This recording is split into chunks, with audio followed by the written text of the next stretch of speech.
میدونید چی باعث میشه یه کافه شکست بخوره و جمع بشه؟ این ویدیو رو تا آخر ببین. مالک کافه ای که تمام کارای ریز و درشت رو میخواد خودش انجام بده، به هیچ کس هم اعتماد نداره، همه قراره سرشو کلاه بذارن، منوی شلوغ، بی‌هویت، هر کدوم از دوست و رفیقا و مشتریام که اومدن گفتن چرا اینو ندارید گذاشته تو منو. هر وقت دلمون خواست حقوق پرسنل رو بدیم، اولویت با هزینه‌های خودمونه.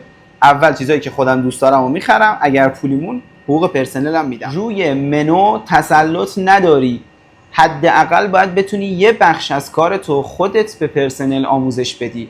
اگر اینطوری نباشه پرسنلی استخدام میشن که برات ادعای زیادی دارن و در نهایت همه کاره و هیچ کاره. طرز فکرت این باشه که فقط با تخفیف میتونی مشتری جذب کنی و از هر راهی که بلدی، آزاد گذاشتن کافت، دیجی آوردن یا کارهای این شکلی، قراره که جذب مخاطب داشته باشه. حسابداری درست و دقیق نداری، مسئول خریدت رفته با همه شرکت‌ها بسته، داره از همه پورسانت میگیره و از همه مهمتر خریدات سوپرمارکتی شده. این موردم که تا دلتون بخواد زیاد شده. کسایی که به تبلیغات هیچ اعتقادی ندارن و خیلی هم روی دوستای صمیمیشون حساب باز کردن. یه روز بیا تو کافت، با خودت بگو من توی چه چیزی با بقیه رقیبام تفاوت و تمایز دارم.